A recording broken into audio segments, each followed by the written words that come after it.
in a very unique part of Israel. This is the village of Majdal Shams. It's on the Syrian border of the northern Golan Heights, a Druze village. It's unique because it's barely in Israel. As you see, it's a true border community, and the people reflect that.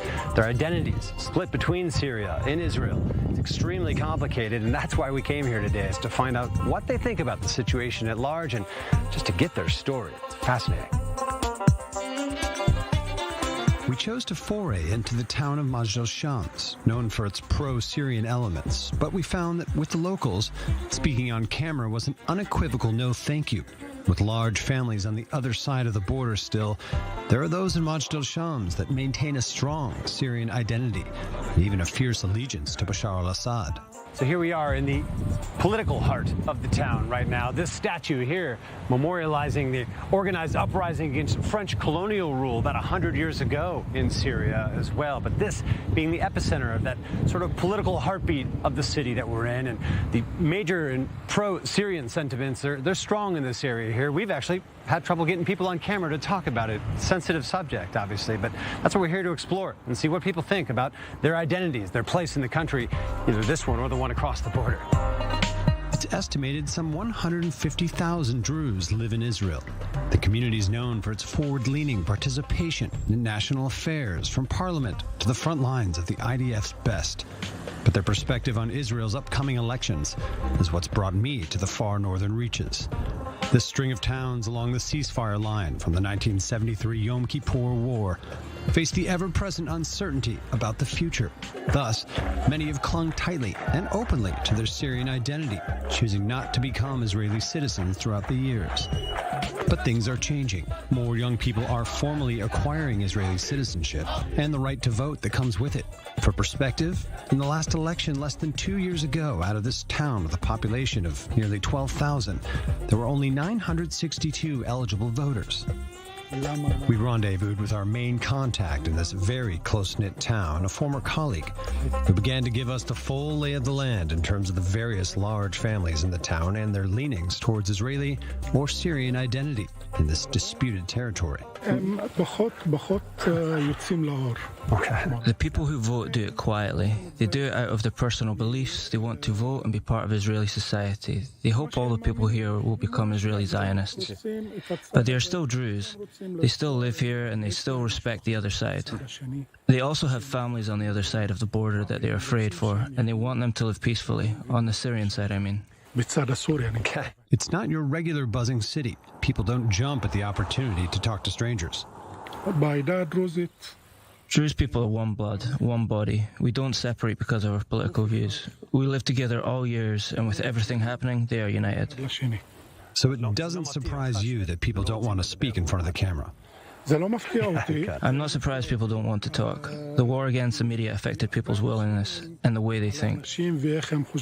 We were invited into the family home of a convicted terrorist, Makat Sudki, released from prison in 2012 after serving a 27-year sentence, only to be arrested again and sentenced to an 11-year term in 2015 on charges of espionage and supporting terror.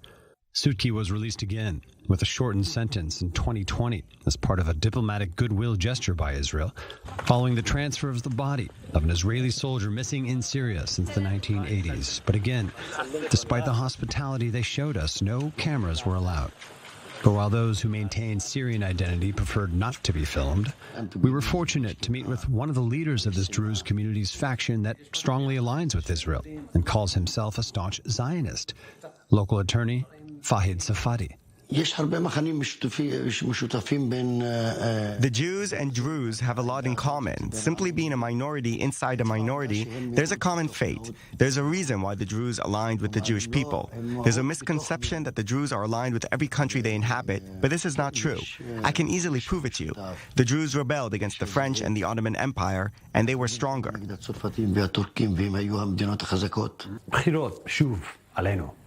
Elections, again. How do you look on it? How do you fit into Israeli politics?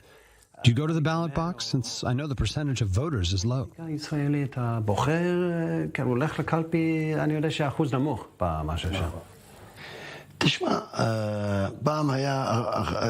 Right. In the past, there were 2 requests for citizenship a year. Now there's 200.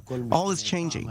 In the past, there was low percentage of voters, but now it's growing. I think the question is not how I fit, but how do I see myself as Israeli? For many years, our ballot box was in a different city. It was only 2 years ago that the state of Israel got smarter. I think there were security and intelligence considerations in the matter. Unfortunately, the governments thought all the time what others would say. Where will it lead? Lack of governance and sovereignty in the Druze villages of the Golan Heights. Now for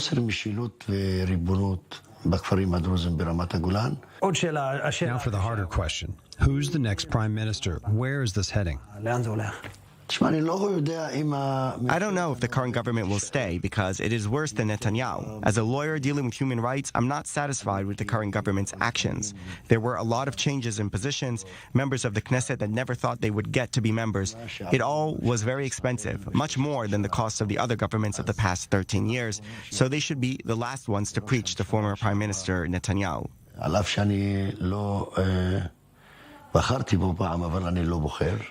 In the last election, almost 39% of the Druze community voted for the Likud party, some 20% for Yesh Atid, followed by 14% for Blue and White, somewhat surprisingly in line with the mainstream national trends. Are there a lot of Likud supporters in the Druze villages? Yes, among those who have citizenship and those without, there are a lot of Netanyahu supporters. Netanyahu rooted in the Israeli society the idea of autocracy and the feeling that if he is gone, Israel is in trouble, which is not true. It will be a horrible mistake, a crime even, if we, the Jewish country, would think for a second that the country depends on one person and not on the mind and ability of the Jewish people.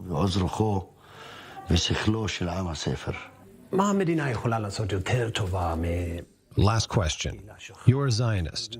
What can the country do better for your community, the Golan Heights Druze? What do you find most urgent?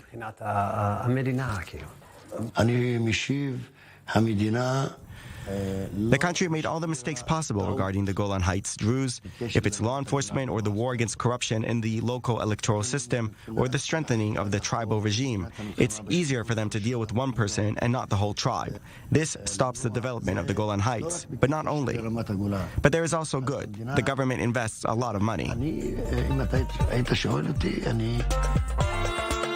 We don't want war. We don't want anyone interfering in our business or our relatives that are on the other side of the border.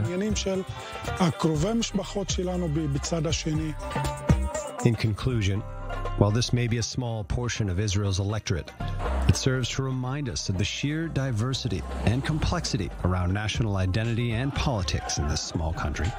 For now, the Druze, like the rest of us, will keep our eyes on the ever-shifting situation in this region and where the votes fall, once again, in this next election.